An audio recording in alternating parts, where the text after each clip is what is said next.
Hello, everybody. Welcome back to Amateur Hour Sports for another Toronto Raptors off-season stream. Excited to be here today. Finally, we're kicking off the 2 streams a week for the off-season. Had some difficulties running through that for the first little bit of the off-season, but hopefully this is the start here. We're going Tuesdays and Thursdays. Today is your Thursday stream. We still have some more Raptors stuff to cover here today, and I'm excited to be here sharing that with you guys. Obviously, you see in the title and thumbnail, did want to discuss the possibilities of a trade regarding Bruce Brown, but also featuring over the course of the stream today, that's going to be about 45 minutes to an hour. I did want to talk about the Banchero versus Barnes debate that I weighed in on the second channel today. I did want to discuss the top 10 NBA players of all time based on a list that people are starting to throw around the list again, all-time players. I did want to cover a little bit of Canada's Olympic men's roster for basketball.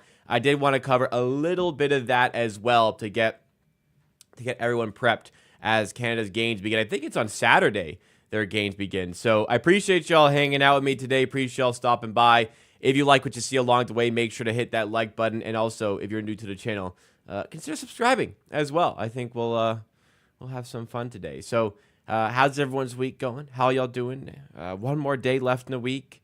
Hopefully you got some fun stuff planned for the weekend. Hopefully you got some fun stuff ready to go. I personally have some good stuff going on, so I'm looking forward to it. I'm always looking forward to the weekend. I hate work. Well, I don't hate it, but I'd rather not be doing it, of course. But hopefully you guys have some fun stuff planned. Last weekend of July, weather has been smoking hot. Maybe you can get in some water somewhere. I checked out my building's pool for the first time, and it was very pleasant. So maybe we'll hit that on the weekend. Anyways, let's say what's up to the people that are in the chat. As you can see, microphone, by the way, got a pop filter for it. Same microphone, though. But hopefully it sounds better. I noticed it in the videos, because I've been using this microphone. I don't know if that's noticeable. I've started to use this microphone for videos, and my other microphone that I've been using for videos. I just didn't really have a lot of space to just have it hanging around, because this room's smaller than my last one.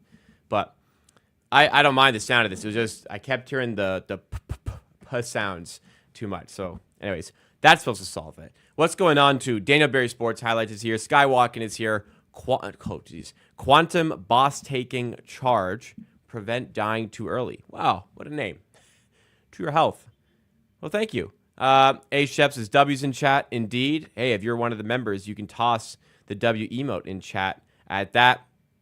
We got Skywalking talking about the women's soccer controversy. Yes, I can discuss that a little bit as well. We got Phil Gabbs joining. That Trey Alexander fan. And Gio the Sage. Thank you so much, everybody.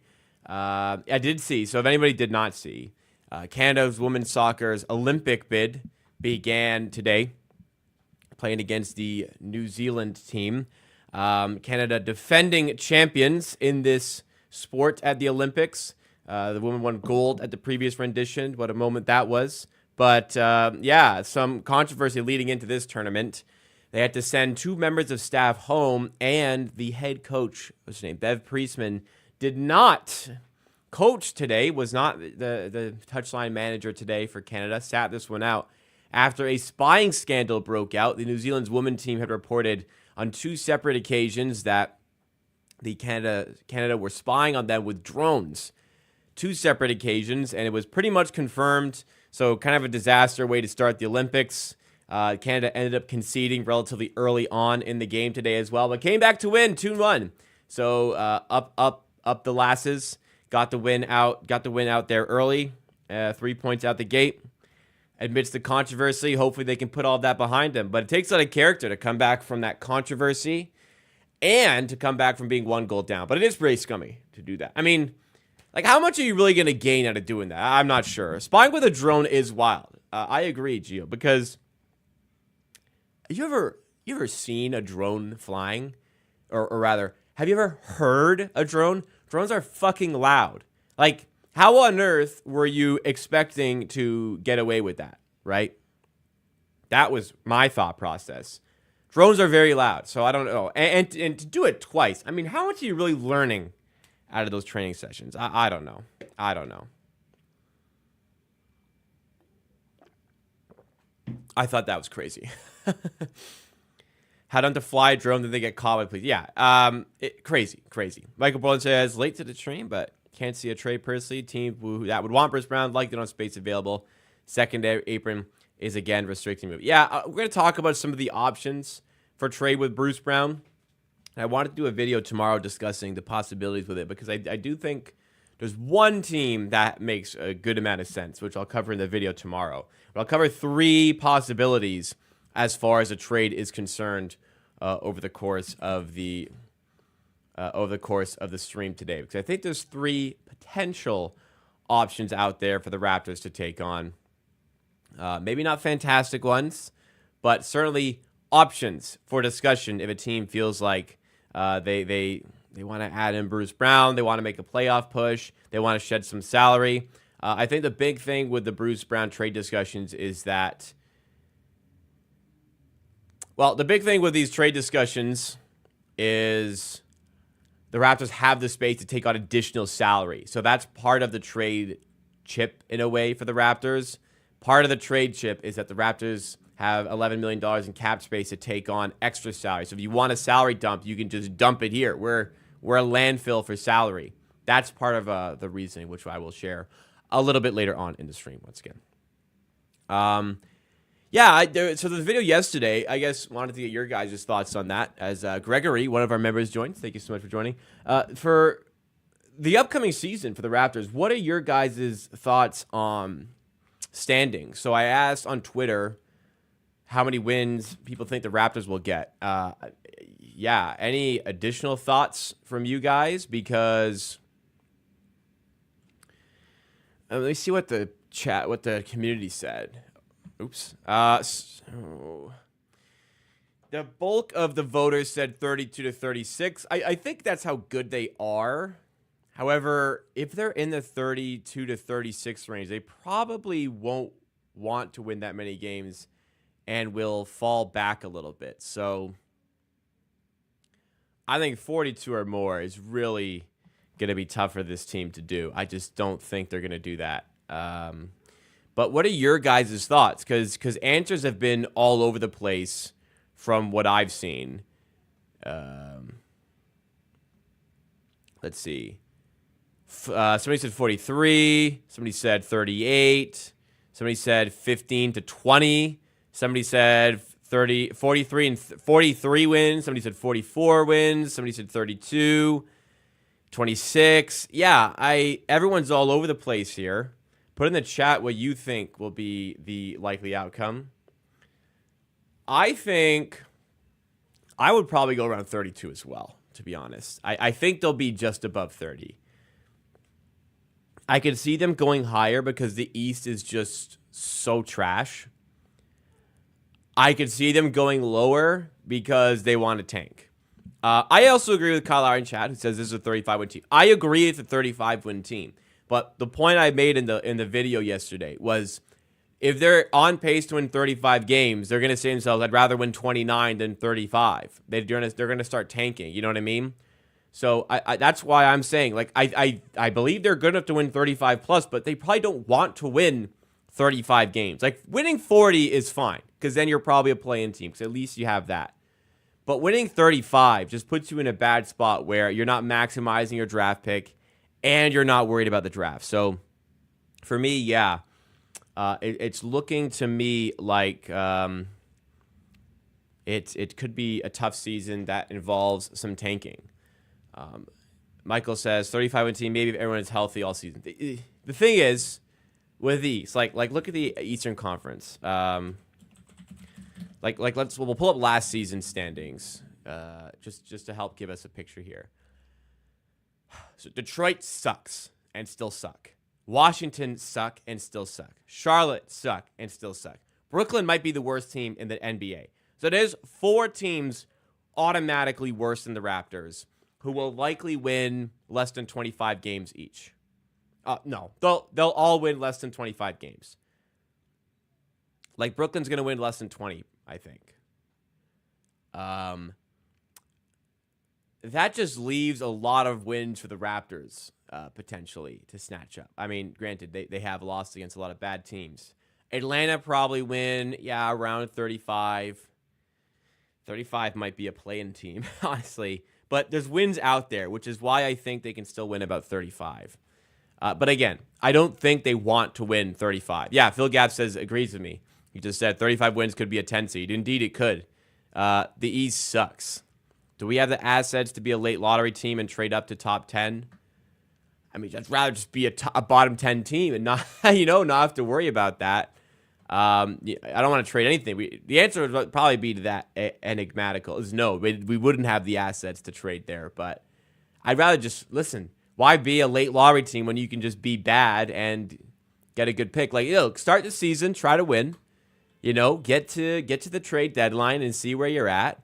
And if you're not really challenging for much, yeah, start tanking. I'm not saying tank day one, but yeah, in February, look, let's make a decision that's going to help our team, From what I know, Ben Simmons is still a Brooklyn Net. I'll just confirm that, but I'm like 90%, 99% sure he's a Brooklyn Net, yes. That contract's untradeable. How many years left? Are we finally in the last year for Big Ben? We're at the last year. Last year, man. Philly got out of this shit. Wow. Yeah. That must have been a max when he signed it.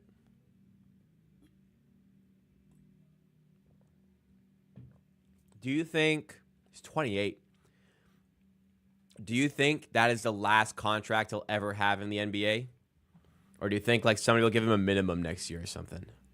The fall off is insane, man. This guy had like MVP potential 5 years ago. Crazy what a missed layup. Or not even a missed layup, an ignored layup can do to a fella.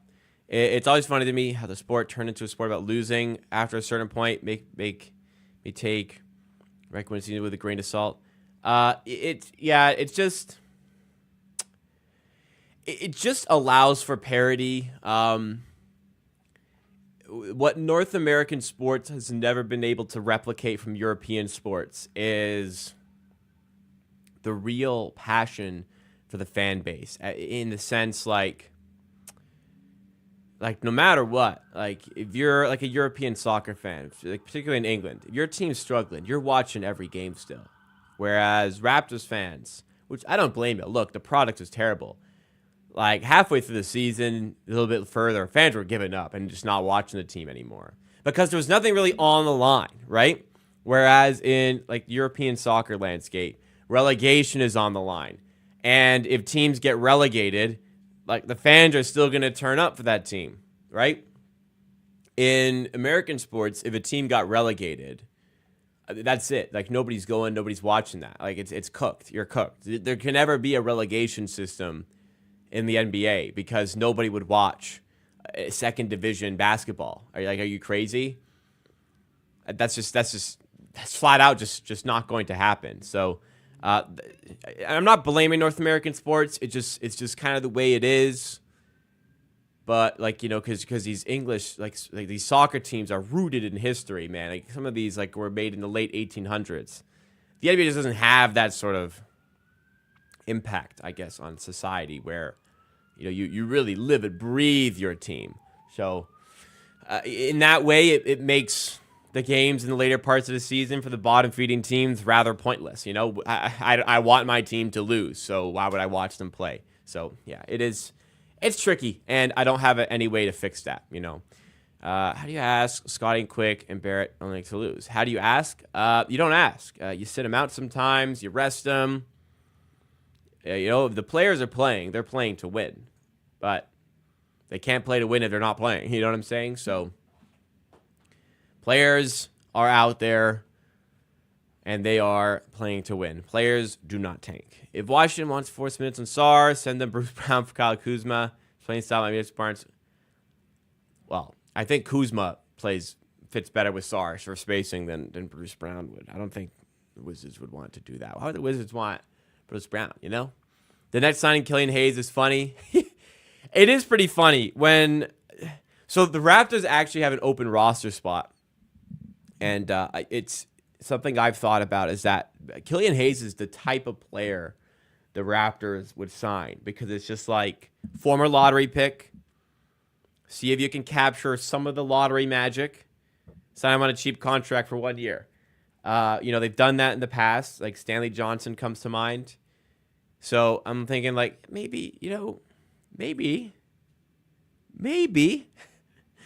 they sign him. So anyways, what I'm saying is when the notification popped up on my phone from either Shams or Woj, whoever it was, it said Killian Hayes has agreed to a 1-year deal with, and it didn't say who the team was. So like, is it the Raptors?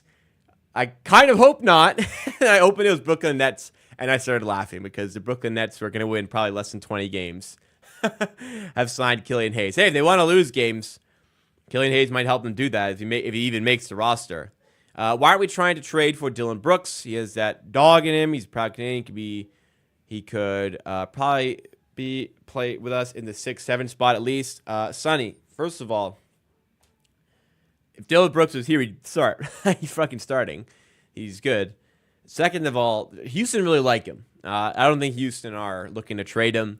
He had a great season last year. He's obviously a fantastic defender, good shooter. So why don't they want to trade for him? Probably because Houston not really interested. But Dillon Brooks is good. Dillon Brooks would definitely start for the Raptors, by the way. He'd start for a lot of teams in the NBA. Rockets are trying to win. Exactly. He's going to stay there. It depends. RJ Barrett and great potential if RJ continues on this run. He went on. I think 40 wins is realistic. I really just don't think 40 wins is at all realistic. Look, I'm just my opinion. I'm not trying to bash anybody saying, hey, 40 wins. I just don't see it. If everybody's perfect health, even, I don't really see it. Like RJ Barrett was on that crazy run and we still lost like every game. It's not a great roster. It just unfortunately just kind of isn't. It's the first year of probably a quite lengthy process here. So we'll just have to, feels yucky to say it. We'll have to trust it.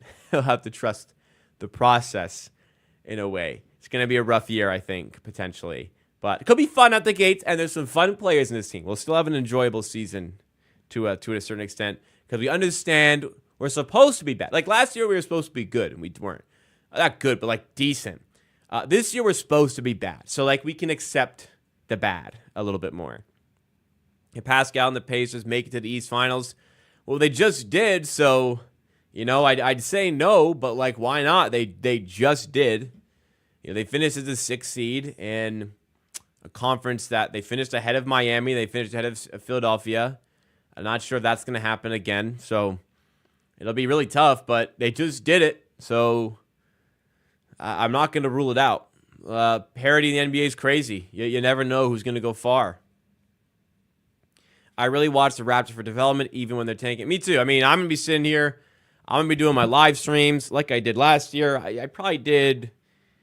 I did at least 70 games last year, watch-alongs. I may not have quite gotten to 75. Maybe I did. I missed a couple late.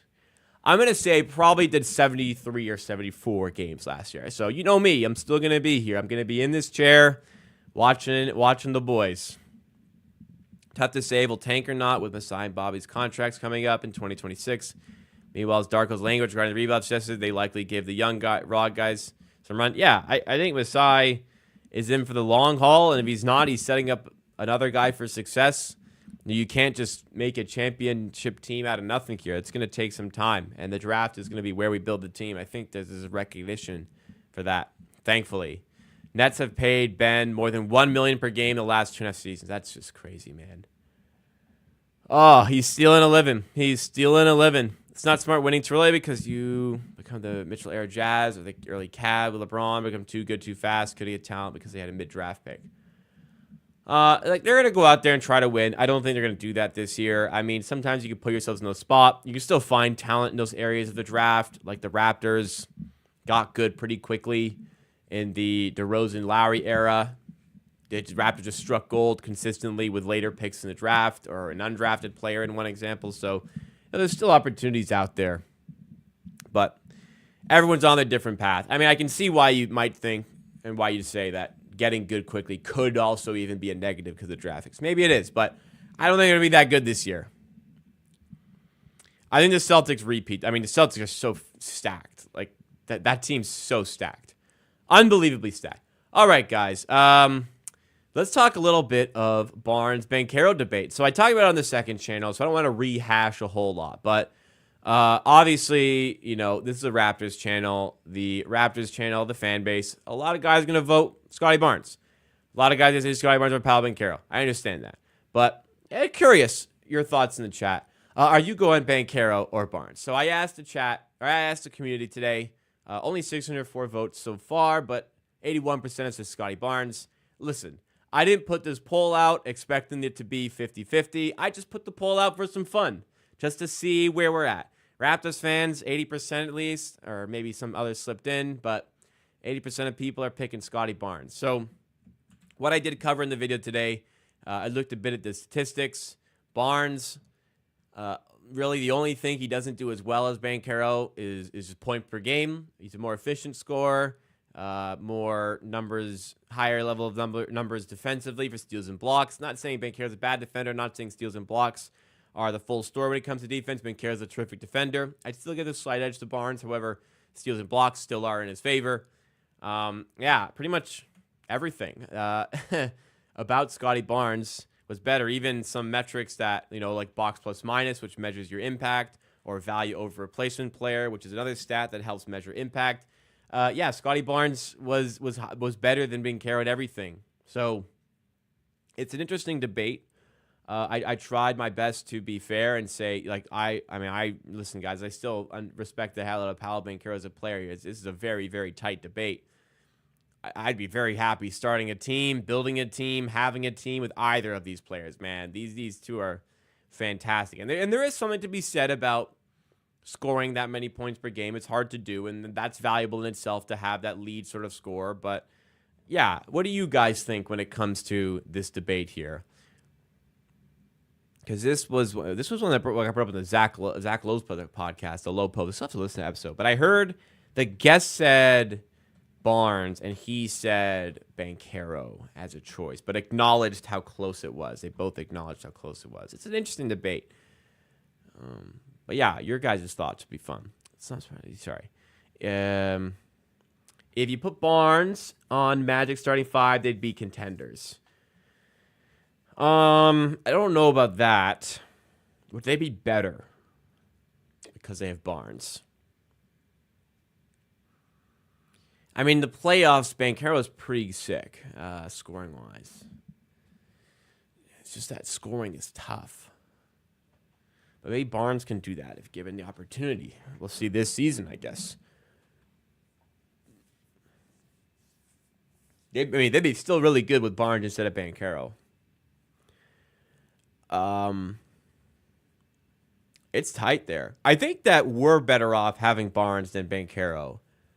If you're a bad team, you'd rather have Barnes. If you're a good team, I could see an argument for both.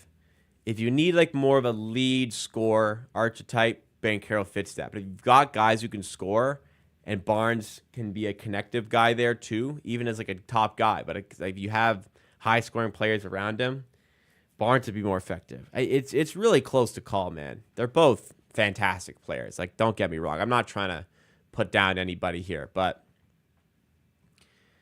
I slightly lean Scottie Barnes. I said that in the video today. I think most Raptors fans would agree. I think most Orlando Magic fans would disagree. Of course, you're gonna represent your guy. You're gonna give your guy the benefit there. No shame in that. And to be fair, Banchero's in his second season, right? And how many did he jump from year one to year two points-wise? So who knows? Maybe Banchero in his third season, which Barnes just played his third season, rises up even more. But for now, I'm taking Scottie Barnes. Yeah, even his rookie season, he averaged 20 a game. And he really brought his three-point percentage up. If Banchero brings his three-point percentage up another few ticks, yeah, the argument probably swings in his direction.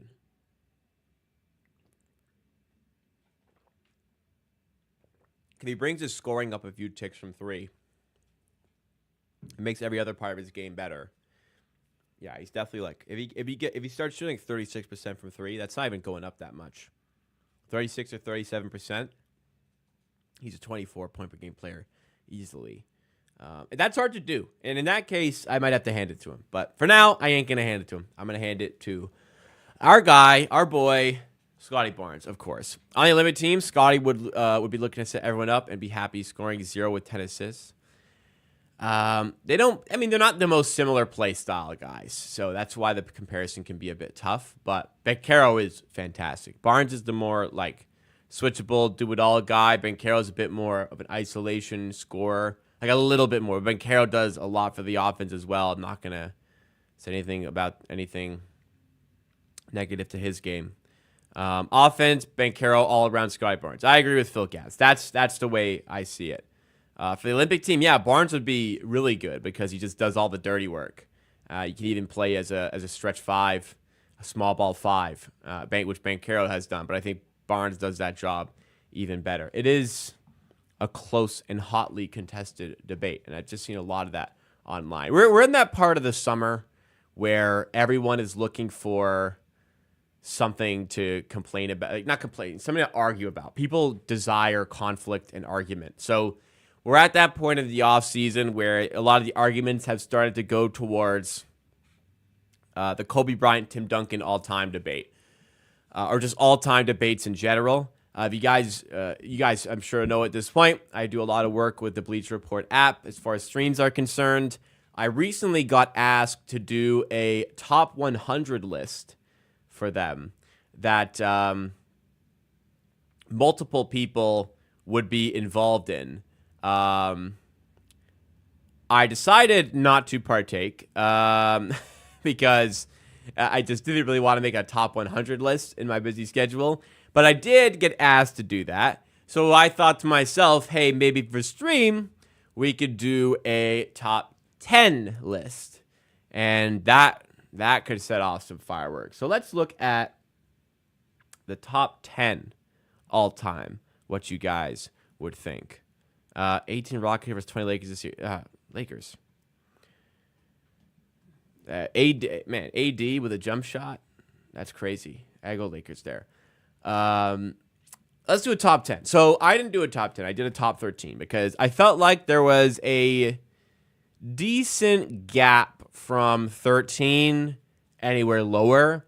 And I didn't feel like there was that large of a gap between 10 and then 11, 12, 13. So I have 4 tiers here of players. I have the GOAT tier, which I'm sure you guys can figure out who's in that tier. And then I have a decent gap, and then I have 5 players in the tier below that. I have 3 players below that tier, not by much. And then I have 3 more players below that tier. So we'll call it the honorary mention tier. From 13 to 11, we'll start with.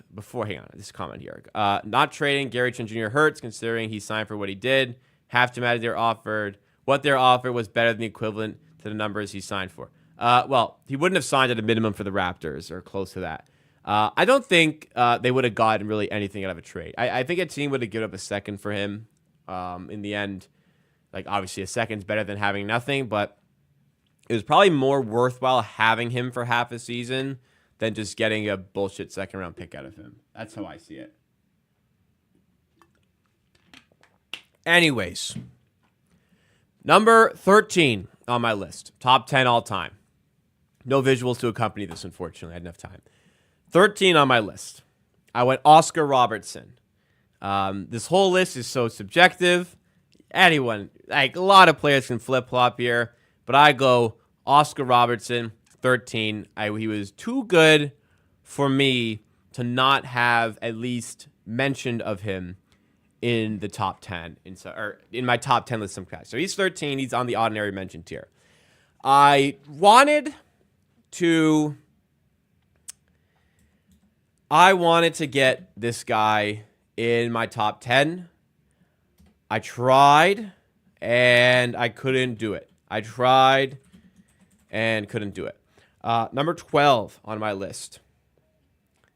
The next 2 guys I wanted to get top 10, I couldn't get there. KD, I admittedly it wasn't that hard. I have KD at 12. It wasn't super hard to get Kevin Durant. There's no visuals. I I can here. You know what? Let's just do notes, so at least we can follow it. But I didn't do any like presentations or anything. So let's just here. This is as good as we're gonna get. Number 13, Oscar Robertson. Honorary mention, number 13. Okay. Top 10. Oops. NBA players of all time. There we go. Is it underline? Nope. What did I do?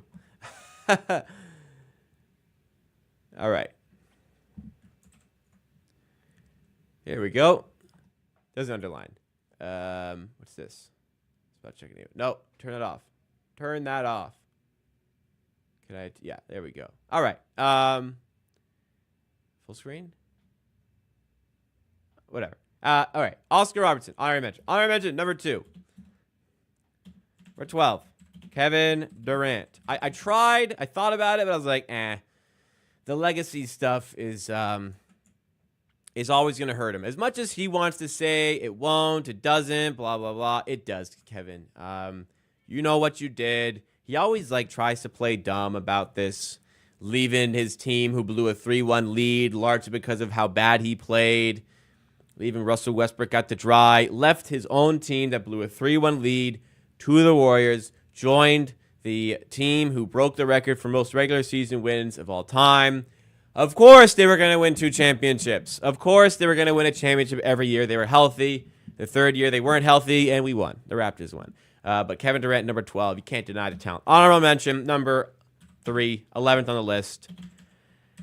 I tried so hard to get to the point where I had him in the top 10. I mean, maybe I can even convince myself as we're doing this list. I tried so hard to get Steph Curry into my top 10. I think he's absolutely worthy of that, but there's a lot of guys. There are a lot of guys worthy of this position on an all-time list.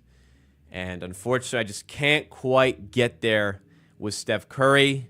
You know, maybe once he retires, you look back on the impact he had on basketball with the three-point shot, how that ushered in a real new era. Maybe we can have that sort of conversation, but I'm just not quite there yet. So actually, let's look at the chat. What do you guys think here? What's the criteria? Criteria is just how I feel. Criteria is just straight up how I feel about him. No, like, I'll try to verbalize it, but there's no like rubric here. It's just based off feel. Based off feel. That's how you got to do it. But yeah, Curry, maybe let's see. We'll see. Number 10, Shaq makes the top 10. I had to get Shaq in. One of the most dominant players of all time.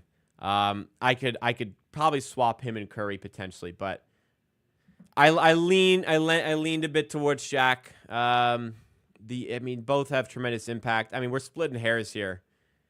I don't really have tremendous reasoning as to why Shaq should be in and Steph Curry should not be in, but that's just the way I'm rolling with it. Shaq is in my top 10. He almost did he have a he didn't. I think he almost had a unanimous MVP a year. He was one off of a unanimous MVP. Steph Curry actually did get a unanimous MVP, but as one of his 2 MVPs. Damn, should we really put? I mean, here, let's see. Steph, 4 championships, 1 Finals MVP. Shaq, 4 championships, 3 Finals MVPs. Shaq had 1 MVP. I think he had 1. I don't think he had 2. Steph had the 2. I'm going to say Shaq. I'm going to keep it as Shaq. I am going to knock Curry for not being the best player on his team for 3 out of 4 of his championships. Argue about Andre Iguodala all you want. Number 9, Kobe Bryant. Listen, I don't like to say a lot of negative things about Kobe Bryant for obvious reasons, but he was one of the most impactful players ever to grace the game. But I think that it's overlooked how he wasn't that great out the gates of his career. He eventually got to those greatness levels, of course. And he's on the top 10 of my list for a reason. But the later stages of his career definitely go, unfortunately, a little bit overrated. He's a bit of a detriment to his team for a little bit. But you can't deny 5 championships. You can't deny 2 Finals MVPs. You can't deny the impact he had on the game. You can't deny the overall greatness. But there's just so many great guys on this list that I can't put Kobe ahead of. I understand why in today's day and age, a lot of guys who grew up watching Kobe, he had such an impact on them. They want to put him higher on this list, but I got to put him here. You can argue that Steph should have gotten the 2015 Finals MVP. I actually don't think you can, because if Andre Iguodala didn't get it, LeBron actually would have got it on the losing team. Out of the 11 votes for Finals MVP that year, Andre Iguodala got 7 votes. LeBron James got 4 votes. Steph Curry didn't even get a single vote for Finals MVP in 2015. So it's not like he was close, didn't get it. That could, you know what? To be fair, though, if I'm going to use that argument, Steph had 4 votes one year that KD won it, and actually, I think this year, I think there was 9 votes one year. What I remember is KD had 1 more vote than Steph Curry one year. Steph Curry almost won it. I believe it was 9 votes, 5 and 4. You could argue media is dumb and that shouldn't account for it, but I'm trying to look for a reason to put one guy ahead of another, and it's just so easy to just flip flop here. Yeah, this is how I'm gonna have it. All right, number 8. I think he could go a little bit higher, but he's typically slept on in a lot of these debates. Tim Duncan is 8th on my list. What made me want to do this list was the debates lately have been regarding Kobe Bryant versus Tim Duncan all time. Tim Duncan's greatness was present from day one, really. I mean, Kobe played for, 20 years, right? It's probably a good 10 years in there where Kobe was elite. Maybe more, maybe 12, 13. But Tim Duncan was pretty much elite throughout his Spurs tenure. Was racking up championships at the start of his time and at the end of his time with the Spurs. Just a sensational impact. What a player on both ends of the floor to go with it. Just straight up hooper. This guy didn't care about the limelight, anything like that. This guy was just out here playing basketball. And for me, I got to toss him number 8 on my list. I just feel like as a player, not impact, definitely not impact over Kobe or Shaq or Curry or Durant, but as a player, impact on winning, I'm going to value Tim Duncan that little bit more than Kobe Bryant, and he makes it to 8th on my list. Okay, now we have, I think there's a bit of a gap here we'll put to get to our next section of players here. Number 7 on my list, I'm going to go Larry Bird. I think there's enough there to say Larry Bird, talent-wise, just was just sensational. I can't comment too much because I didn't watch Larry Bird, but I think that him and my number 6 guy, Magic Johnson, I think that the rivalry there was sparked by how good both of them were. They both drove each other to be better, which grew into a bit of a friendship as well, which was great to see. They were fueled by a rivalry on court, but not off of it. And I think Magic Johnson, for the pure basketball talent this guy had, he could play pretty much any position and be one of the best be the best guy on the floor. I go Magic Johnson, number 6. Number 5, and I wanted to get him a little bit higher. I'll keep him number 5. Bill Russell. Obviously, 11 championships, 13 years. You can make cases regarding the team he had around him, how good the team was around him.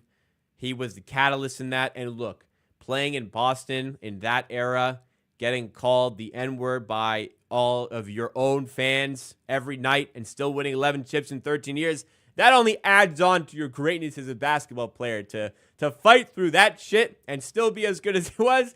I value that as well. So Bill Russell goes to 5 on my list. Man, aren't Boston fans terrible? Number 4 on the list, in the same tier of players here, Wilt Chamberlain. I don't know. I didn't watch these guys. Look, I'm going off stats here. You ever just get impaired and look at Wilt Chamberlain basketball reference page? the amount of like records he has. Like, if you see any like NBA record all time, it's just okay. Well, nobody's ever gonna beat Wilt Chamberlain. So who's second? But like some of these numbers here, man. He averaged 50 points per game in a season.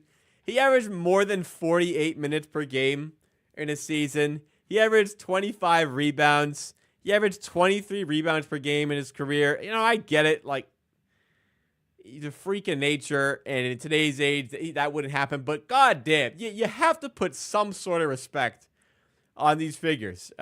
Like, it's just silly. He won Rookie of the Year and MVP in the same year. He won MVP as a freaking rookie, okay? And then when he finally had, like, good teammates, you know, he didn't have the same teams that Bill Russell did and still managed to get 2 championships in there right in the Bill Russell era Celtics. I mean, statistically, how do you argue this guy, right? How do you argue Wilt Chamberlain being high? I think you can make a case he'd be number 3. Number 3, I think everybody will know, is Kareem Abdul-Jabbar. I think that one's pretty self-explanatory. Longevity, the greatness for that longevity, the championships, the finals MVPs, the impact on basketball, the scoring title, the all-time scoring record that was recently broken by obviously one of the players that will be on this list. Kareem Abdul-Jabbar, number 3. I think that's the right tier for him as well. So obviously we move into the GOAT tier, and that's 2 spaces there. So if you guys know me, this isn't surprising. If you guys know me, you know I like LeBron over Michael. I'd put it like almost as like a 1A, 1B. But for me, I don't know. I didn't grow up watching Jordan. I grew up watching LeBron.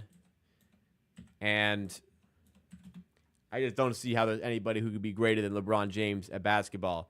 It's 1A, 1B, as I said. I think if you're just being a hater. If you have LeBron anywhere but top 2, you're just a hater. Honestly, like you just don't value like actually having a basketball opinion. You just want to be different. You just want to rile people up. You just want to be a hater. LeBron James, the top 2 player of all time. That is completely out of the equation, out of the discussion. You know, you give LeBron the tools that other players had in their initial years, not playing in Cleveland where they couldn't put any talent around him. No, you give him stars at the gate. He's got more than 4 championships. As it was, he still hauled that team to finals after finals after finals, beating the greatest team of all time, Golden State Warriors, from 3-1 down. Yeah. Listen, you can make so many arguments about Michael versus LeBron, and all of them are valid. But for me, it's just going off feel here. I go LeBron. You can make a very good case for either of them, but I do not think you can make any sort of case for anybody else on the list to be in the top 2 there. So that's what I got. Yeah, Hakeem was in the mix. I just didn't put him. Part of his issue because he played in the Jordan era, as did many others, which made things more difficult to succeed. He's top 15. He's probably top 15. He might even be 14th for me on my list.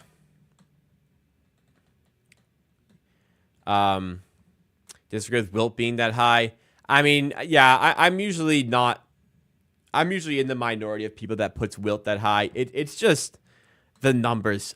I just cannot ignore those numbers. You think Hakeem's a lock up there? I've never perceived Hakeem. I saw he was closer to top of. I've never perceived Hakeem as a top 10 like shoe-in for me.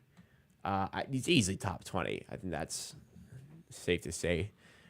Top 15, he probably fits in. Thinking top of my head, is anybody better than him for 14? I don't know, but peaked very high. It's there's a lot of guys who have a case here. Steph could be top 10, and I'd be like, yeah, cool. Kevin Durant could be top 10, and that makes sense. Robertson could make sense. Hakeem himself could make sense for top 10. A lot of guys go top 10 here. How many other guys, if somebody had them in their top 10, would I be like, okay, fair enough? How many players could be top 10 and I'd be like, I accept your opinion of this basketball discussion before we get to the point where I'm like, that is impossible. Okay. So we went through my top 10. So LeBron, Jordan, Kareem, Wilt. That's not the order. Duncan, Bird, Magic. Who am I forgetting on my... Bill Russell, Kobe, Shaq. Those are my 10. Steph, KD, Oscar Robertson. Acceptable top 10s. Who else is acceptable top 10 all time? Hakeem is acceptable to me. I think that's it. You know, if you wanted to try and convince me to put Giannis, I don't think I'd say that's an egregious take. Other than that, yeah, I don't think there's a single player other than that I could even like accept being a top 10 player. Yeah, you can't tell me Jerry West. You can't tell me Dirk. I'm just looking at an ESPN list. You can't tell me Moses Malone. You can't tell me Dr. J.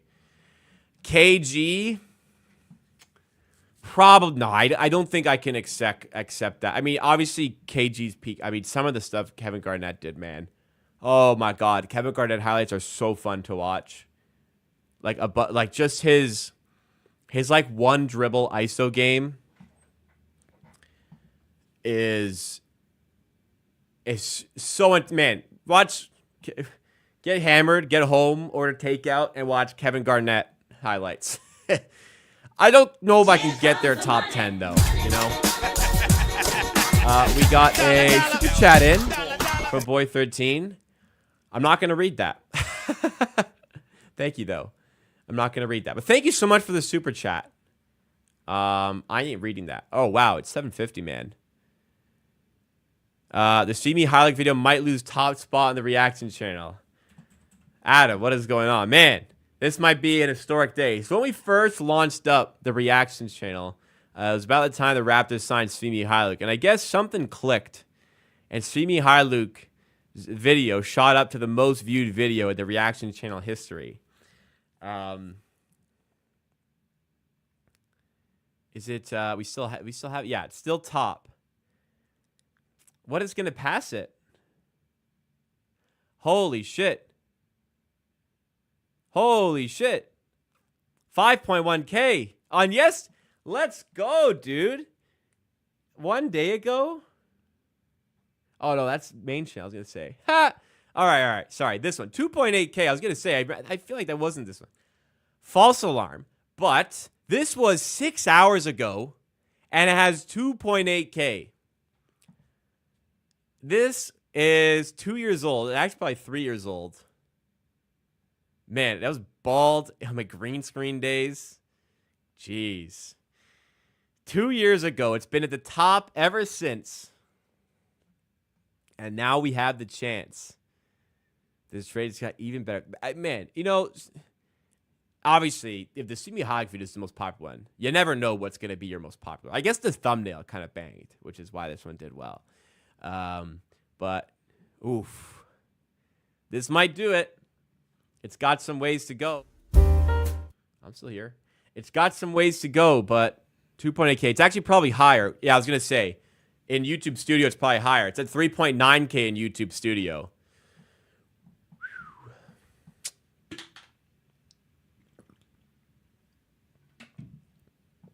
It should pass it, eh?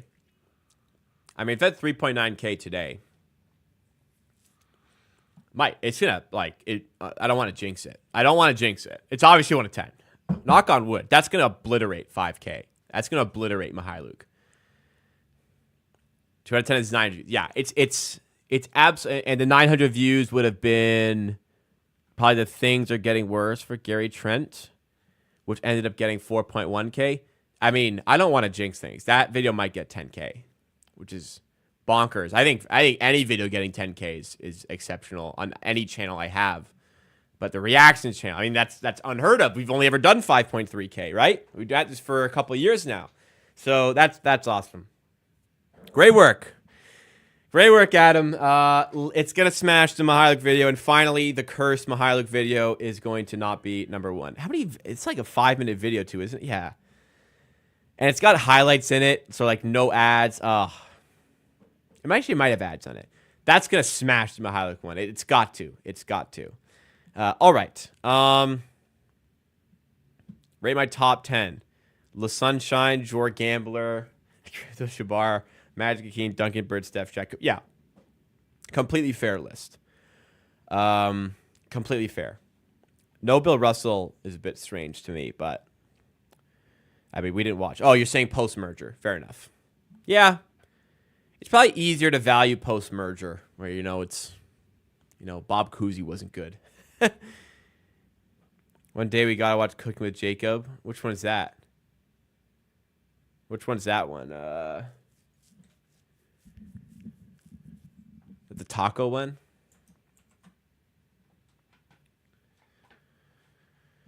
Which one was that? I don't know. All the cooking ones are fun. That's the taco one. That one was fun. All the boys are Harden and Wade. I slightly lean Harden, which is a hot take, but that's a tough one. That is a tough one to call. All right. I said I wanted to do Bruce Brown trade stuff, and I still need to cover the Olympics, and it's already 7:53. So let's adjust. Let's start doing that. Let's start doing that. Yeah. Here we go. All right. So, as a result of the Sasha Vezenkov buyout, where the Raptors bought him out for $0, and also waiving Javon freeman-liberty, the Raptors have opened up cap space. Now, this cap space isn't supposed to be used necessarily, or it won't necessarily be used for the Raptors signing new players. What the Raptors will be looking to achieve potentially with this, and what I think they're going to be looking to achieve with this in actuality, is using it as a trade chip, using their extra cap space as a salary dumping ground to make them a more attractive destination for trade for players like, well, Bruce Brown. And I have 3 different possible trade scenarios where Bruce Brown ends up on a different team that the Raptors could take on to add some additional assets. So let's get talking about it. First of all, and I'm going to acknowledge that some of these were tricky. Look, I wanted to make a video here talking about, or I wanted to do a segment here for the stream talking about 3 potential trade destinations. I struggled, and I went fishing for some of these, and I'm going to own up to that right out the gates. But here is 3 potential destinations for Bruce Brown. The first one I do not think is reaching, and I do think is a possible outcome for a trade. And I think that the Golden State Warriors will relish an opportunity to dump Andrew Wiggins' salary and take on Bruce Brown. Obviously, Andrew Wiggins is not a great asset. 3 years left on his deal. It's a lot of money. But I'm thinking salary cap's going up. And if you could recapture some of what Andrew Wiggins did previously, he's a good defender who can shoot, who can get to the rim. There might be something still there that Andrew Wiggins can offer. On top of Andrew Wiggins, I'm thinking it's going to cost at least a first and at least a second. It may cost a little bit more even to make this happen. But I think the Warriors would be happy to shed salary at the end of the year. They're looking to get rid of Andrew Wiggins, and I think that attaching a pick in order to make this happen would be something that the Warriors eye as a possible resolution to that contract. Again, largely depending on what you can get of Andrew Wiggins, maybe with injury behind him. I think there was some family trouble behind him. With that stuff behind him, can he get back to any sort of level to what he was previously? If he can, I think he can be an important piece for the Raptors, especially one who can shoot, and could be even for a few years to come, and we get a pick on top of that. I don't think the Golden State Warriors are that hot of a team, so I think that getting a first-round pick off of them might be an interesting one for this season, and it just adds on to the talent that the Raptors can immediately inject within their team going forward.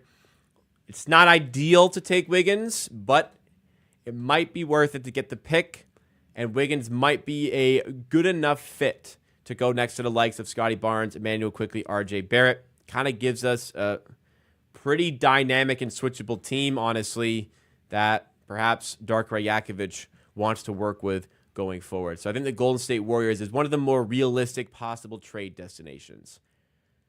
after that, I went through quite a few teams here and kind of struggled. A lot of teams have kind of solidified their roster, and we're really now in an era. So for a while, people had talked about it. So Bruce Brown's making $23 million this year. For a while, people have been talking about the death of that mid-range sort of contract. You're either a star or you're like a vet minimum, And I never used to buy into that because, $20 million contracts have always been pretty tradable contracts, but we're not really there anymore. Chicago still can't trade Nikola Vucevic's contract. The Raptors still haven't traded Bruce Brown, even though they've had 2 windows to do it now. Not a lot of teams have these sort of $20 million tradable contracts. It's the star player making 35 plus, or you're making like less than 13 and you're a complimentary piece.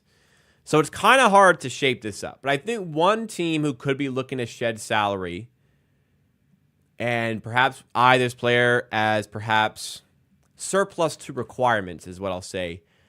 I think the Sacramento Kings could decide to move off of Kevin Huerter. And I think the reason they do that is that he's making $16.8 million this year. He's on a 2-year contract.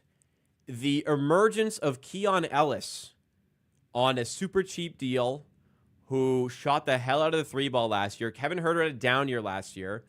I think the Kings could look at this as an opportunity to move off of Kevin Huerter's salary end of the season, free up salary end of the season, get Bruce Brown in for the year where they want to improve and get back into a playoff position, and perhaps the attaching salary to make this trade happen. This isn't one that necessarily bodes towards the salary dumping ground I described, but to get the salary where it needs to be, Trey Lyles is the inclusion. Now, in this case, Trey Lyles is a good player.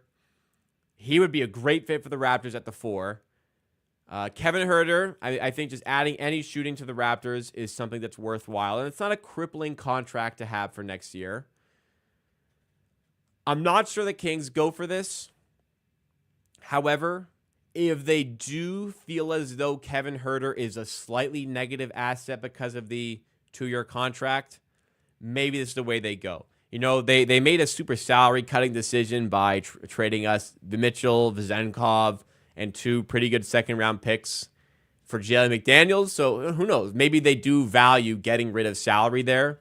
They do value losing that salary at the end of the season. But, honestly, I was a little bit confused by this, which measures the amount of wins achieved by making this trade. I don't feel like it's quite as lopsided in our favor as this is suggesting it is. But maybe I'm just not seeing it. Maybe I'm undervaluing Kevin Huerter a little bit. But I could see the Kings wanting to get off of Kevin Huerter, and this could be a trade that tries to make that happen. Not saying Kevin Huerter is necessarily that bad of a player. It's just Keon Ellis is a whole lot more cheaper to do a bit of a shooting guard role for that team. So I wouldn't rule this one out completely. The third one is another one. This was tough, but I could see why the Cavaliers could favor some sort of trade in mind here for Bruce Brown. This is another one where it's lopsided in the wins, and maybe I'm just not seeing it.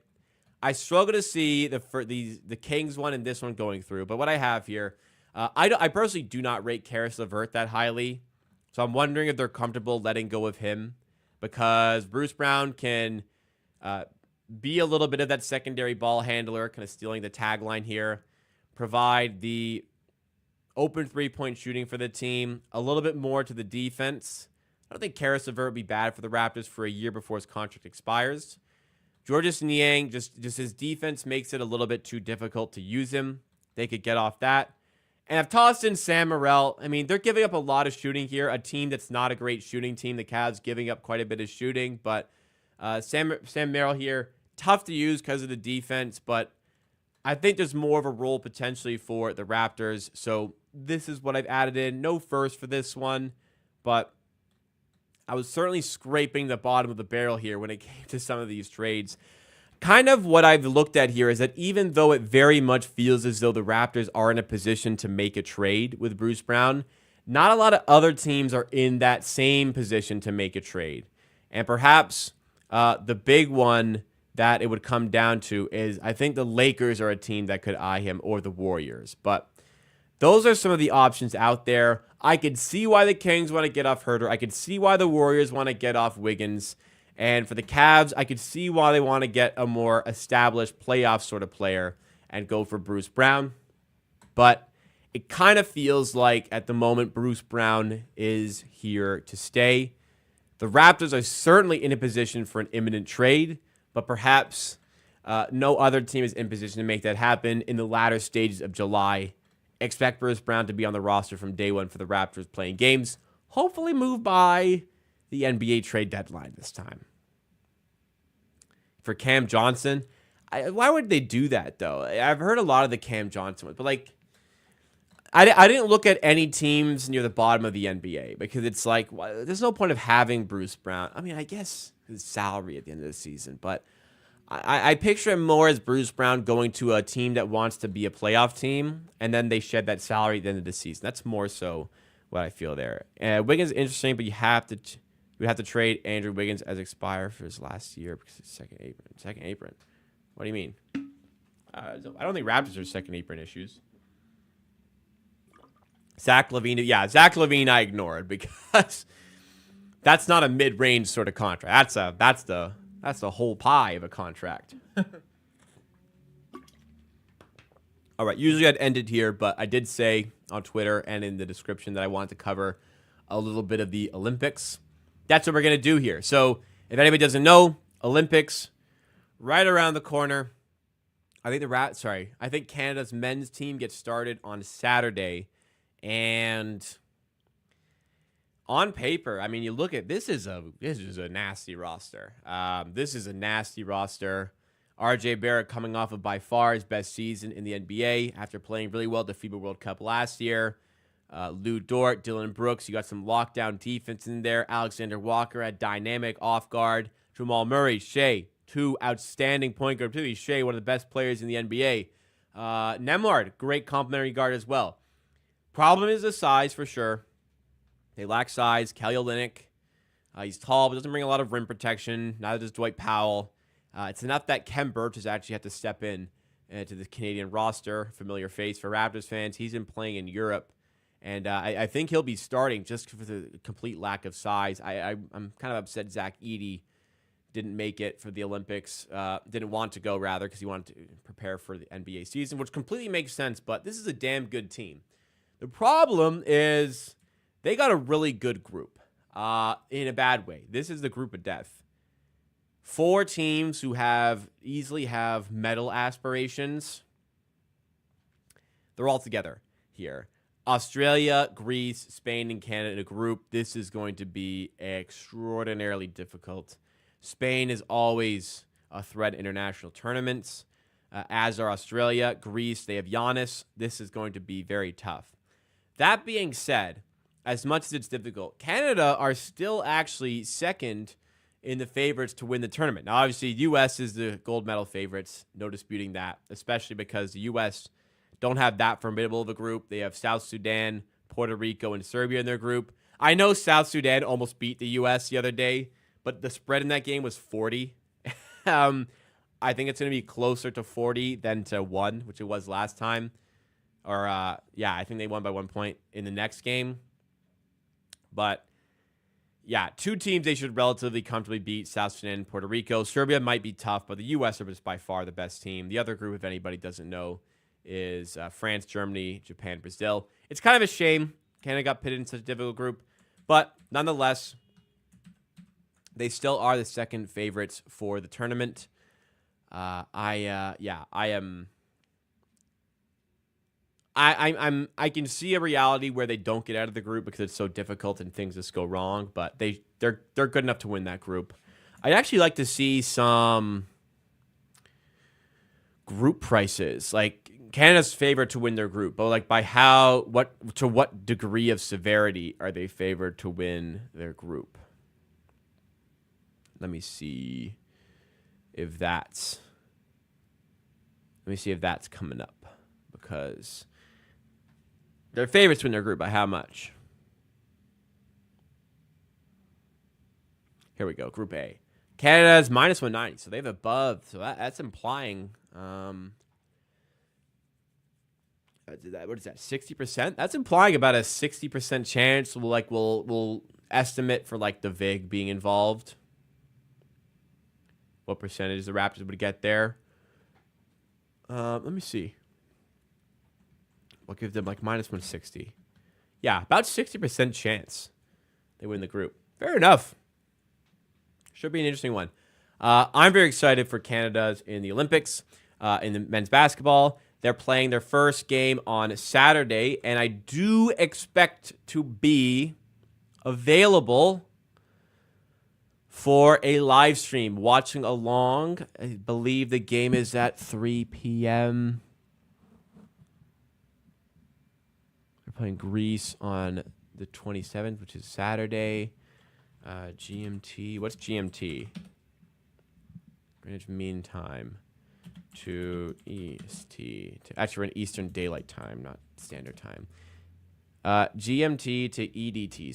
So that's 15. That's 3 p.m. So I think Canada play at 3 p.m. in the Olympics on Saturday. I should be streaming for that. I would say expect a stream to be happening Saturday at 3 p.m. for Canada men's basketball at the Olympics against Giannis Antetokounmpo and the Greek national team. Thank you, everybody, for tuning in for the stream today. I really appreciate it. We had so much fun that we went over time that I wanted to go. That's okay. I had a great time. Thank you, everybody. I hope you all have a wonderful Friday. They let us get to Friday. We may as well take advantage. What am I doing tomorrow? I'm going to see Deadpool tomorrow, the new Deadpool Wolverine. That's kind of exciting. Hopefully it's good. But whatever you guys are doing with your weekend, I hope you do have a great time. Thank you so much, everybody.